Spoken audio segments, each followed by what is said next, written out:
Hi, Paul Slacker's Good News broadcast, Pause the World for Peace.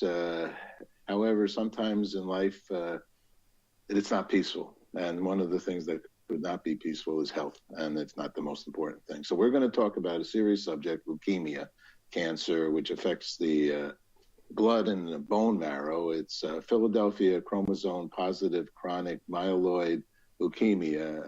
I'm going to use CML here. To describe it. And I first want to thank our patient who had been diagnosed 2014, Jen. Hi, Jen. You're a do-gooder. Hi. You're out here. You've been a social worker. You're there helping others for 20 years. I'm a good mom and a teacher. Thank you very much to share with us. And we have Dr. James Dugan. Hi, doctor. How are you doing today? Great. Thank you very much. Okay, great. You're a hematology and oncology specialist at Novant Healthcare Institute, Winston-Salem, North Carolina. You're a do-gooder. You want to work with your patients to the end. I do got to put this on for 1 second, if you don't mind.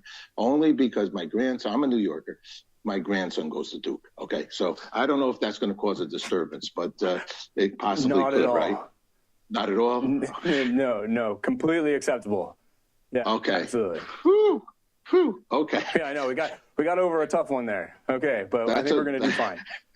But it's not as tough as what we're going to talk about, actually, I guess, in the big picture of things. So what is CML and how does it occur?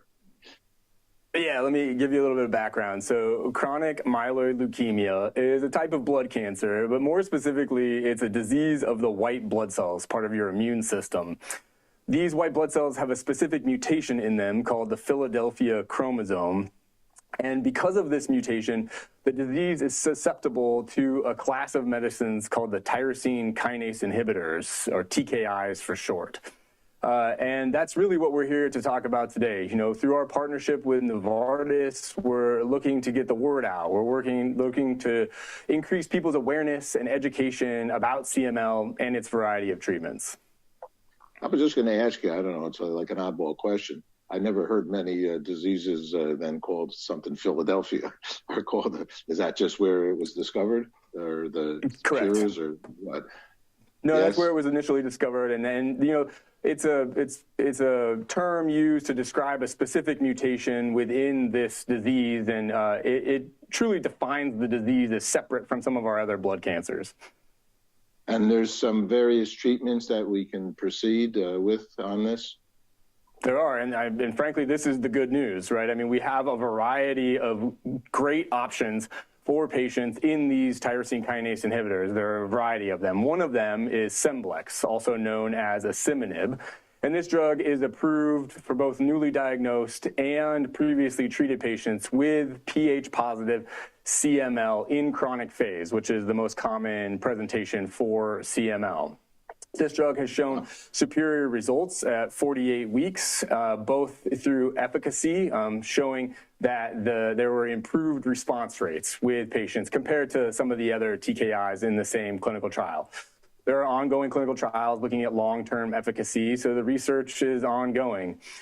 Each one of these medicines within this class of TKIs has its own specific side effects. And so doctors need to be aware, patients need to be aware in order to describe these side effects. And it's important for patients to discuss with their physician about the side effects that they may be having. One of the locations that they can turn to is learncml.com, and you can get a little bit more information, presented to you, able to kind of review and then able to discuss more adequately with their physician. Jen, how did this occur in your body, and what was the day one? When did you start to say, something's not right?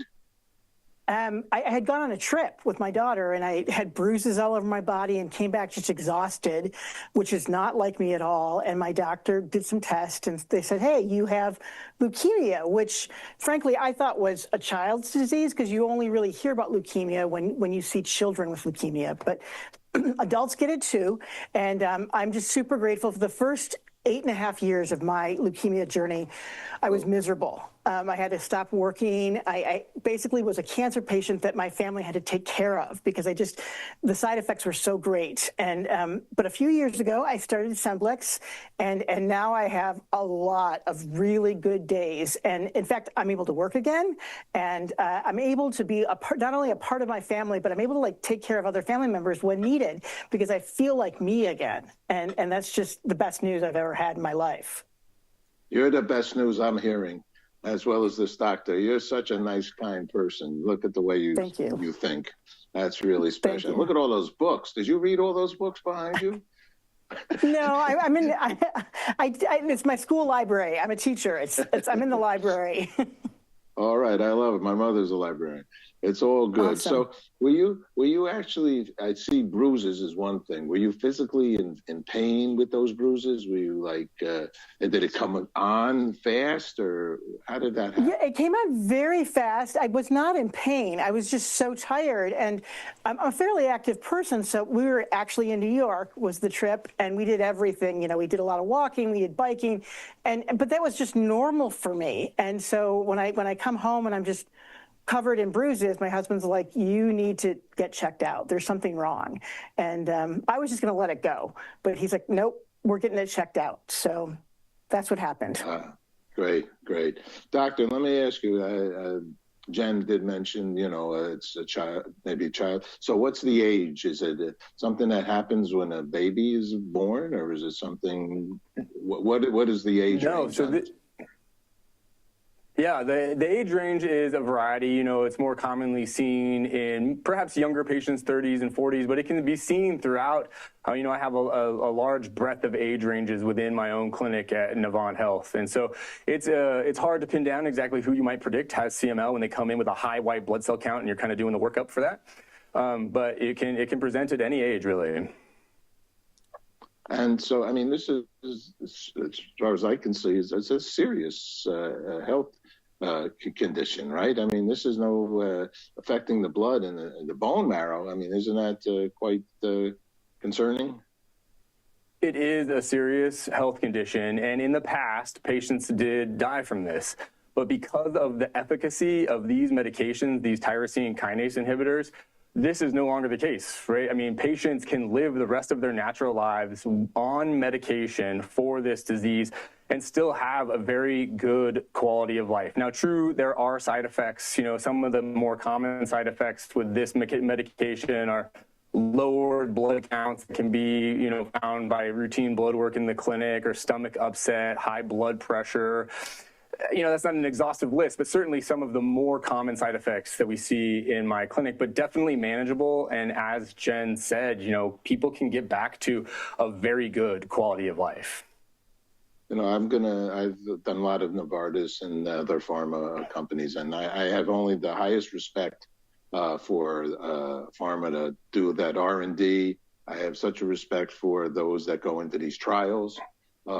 And to learn about these things. And we're very, very fortunate. Listen to what you're saying. I mean, this is really serious. What other things should people know about this concern? Well, let me turn to Jen.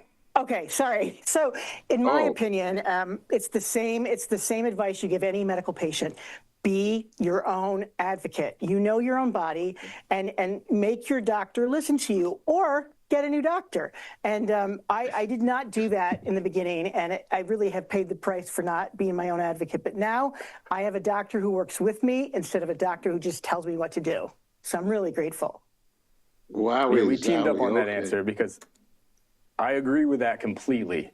In order to establish a reasonable treatment plan, you have to have a dialogue and you have to have a relationship with your physician that allows you to express yourself and be able to tell them what you're feeling. You both are winners. Is there a website we can send some people to? Thank you very much. Please, yeah, learncml.com. A variety of information on that website for patients. Okay, I appreciate you both. Thank you so much. Take care. Thank you. Thank you so much, Paul. Thank you. Yeah, thank you, Paul. Bye-bye.